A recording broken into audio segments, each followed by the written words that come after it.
Saudi के अमीर शेखों का ऐसा काला सच जिसे जानकर आपको विश्वास नहीं होगा। कैसे एक चूहे ने 5 लाख का सोना ढूंढ निकाला, बहुत मजेदार किस्सा है। और तब क्या हुआ जब बीवी को शादी के 10 महीने बाद पता चला कि उसका पति एक लड़की है, जानेंगे वीडियो के आखिर में।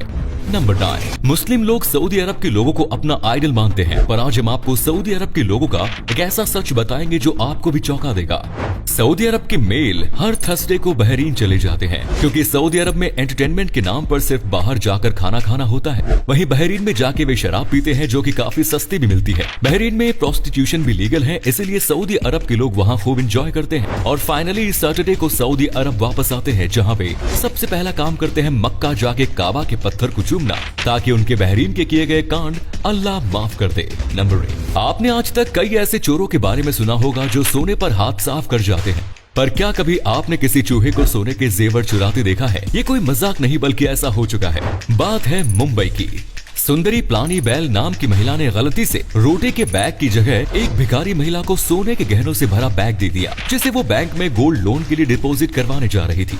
सुंदरी को जब तक ये रियलाइज हुआ कि भीख मांगने वाली वहाँ से जा चुकी थी, इसके बाद सुंदरी पुलिस स्टेशन गई और पुलिस ने उसकी शिकायत पर सीसीटीवी कैमरा खंगाले तो पता चला कि भीख मांग रही महिला ने उस बैग को कचरे के डब्बे में फेंक दिया और उस कचरे के डब्बे से कुछ चूहे उन गहनों को गटर में ले गए। इसके बाद पुलिस ने गटर से पूरे 5 लाख के जेवर बरामद करके सुंदरी के हवाले कर दिए। नंबर 7, आपने अक्सर देखा होगा कि लोग अपनी कार्स और बाइक्स के ओरिजिनल टायर्स बदलवा कर उनकी जगह ऊंचे और बड़े टायर्स लगवा लेते हैं। और आज हम आपको बताएंगे कि ऐसा करके फायदे और नुकसान क्या है। सबसे पहले बात करते हैं फायदों की। ऐसा करने से पहले बड़ा फायदा होता है कि आपकी गाड़ी टर्न आसानी से ले पाती है, साथ ही आपकी गाड़ी के पलटने के चांसेस कम होते हैं। अब बात करते हैं नुकसान की। सबसे पहले तो आपका स्पीडोमीटर ठीक स्पीड नहीं शो करता। ऐसे में कई बार आपको ओवर स्पीडिंग का चालान भरना पड़ सकता है।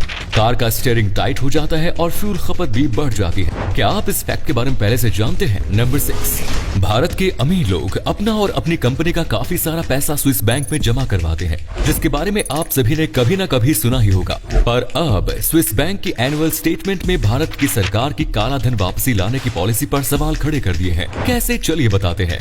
भारत सरकार ने डिमोनेटाइजेशन किया ताकि काले धन का पर्दाफाश किया जा सके, जो कि फ्लॉप प्लान रहा। पर हाल ही में स्विस बैंक ने एनुअल स्टेटमेंट जारी की, जिसमें बताया गया है कि स्विस बैंक में जमा होने वाले भारतीय पैसों में पिछले 1 साल में 50% ग्रोथ दर्ज की गई है, जो पिछले 14 सालों में सबसे ज्यादा रही। मजे की बात यह है कि सरकार पार्लियामेंट में ये दावा भी कर चुकी है कि 2014 से 2017 तक स्विस बैंक में जमा होने वाले भारतीय पैसों में 80% की गिरावट आई है। फिर ये 1 साल में कितना हाइक कैसे आया? हालांकि सरकार और स्विस बैंक दोनों ही इस पैसे को काला पैसा बताने से बचते रहे हैं। आपको क्या लगता है, अचानक से इतने हाइक का कारण क्या हो सकता है? कमेंट्स में लिख कर बताएं। नंबर 5, अगर आपसे पूछा जाए कि भारत का एक व्यक्ति औसतन कितने साल जीता है, तो आपका जवाब क्या होगा? चलिए आज हम आपको इसका सही जवाब बताते हैं।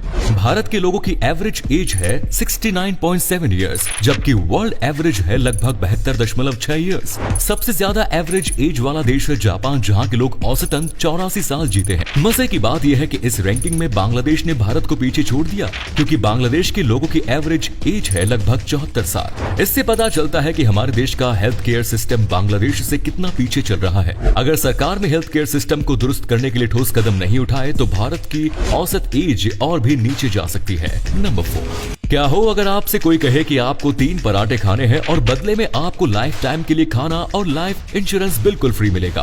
आज हम आपको ऐसी ही एक जगह लेके चलते हैं जहां सच में ऐसा होता है। हरियाणा के रोहतक में एक पराठे का रेस्टोरेंट है, जिसका नाम है तपस्या पराठा रेस्टोरेंट। इस रेस्टोरेंट में कुछ इस तरीके का 2 फीट डायमीटर और 1.25 किलो का एक पराठा बनता है। और अगर कोई व्यक्ति ऐसे 3 पराठे अकेले खा ले तो उसे ये रेस्टोरेंट लाइफ टाइम के लिए खाना फ्री देता है और साथ ही लाइफ इंश्योरेंस भी करवा देता है। आपको बता दें कि आज तक सिर्फ 2 लोग ही इस काम को कर पाए हैं। आपको क्या लगता है कि आप ऐसे 3 पराठे खा सकते हैं? कमेंट्स में बताएं। नंबर 3, नॉर्थ कोरिया से आए दिन ऐसी खबरें आती है कि सुनने वाले अपना सर पकड़ लेते हैं, क्योंकि वहाँ का तानाशाह है इतना सन की। वैसे तो ये अंकल अपने नागरिकों से उसके स्टाइल कॉपी करने को कहता है, चाहे फिर वो इसका अजीब हेयर कट हो या फिर उसका ड्रेसिंग स्टाइल। पर हाल ही में अंकल ने एक ऐसा कानून पारित किया है जो आपको भी चौंका देगा। नॉर्थ कोरिया के इस नए कानून के मुताबिक वहाँ कोई भी व्यक्ति ना तो लेदर का कोट पहन सकता है और ना ही उसे बना सकता है। मजे की बात यह है कि ऐसा अंकल ने किसी एनिमल प्रोटेक्शन प्रोजेक्ट के तहत नहीं किया,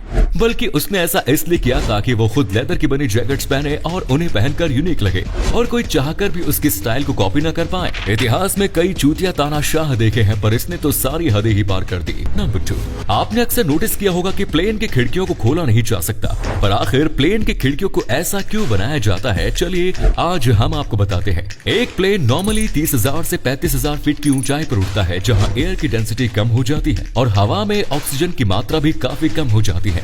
इसलिए एक फ्लाइट्स के अंदर का प्रेशर बाहर के प्रेशर से ज्यादा रहता है, ताकि पैसेंजर्स प्लेन में अच्छे से सांस ले सके। पर अगर किसी वजह से प्लेन की खिड़की टूट जाती है या खुल जाती है, तो उस केस में प्लेन के अंदर की हवा काफी तेजी से बाहर की ओर जाने लगती है और ये इतनी तेज होती है कि अपने साथ एक हट्टे कट्टे इंसान को भी उड़ा कर ले जा सकती है। और ऐसा होने पर प्लेन में बैठे लोगों को सांस लेने में तकलीफ होने लगती है।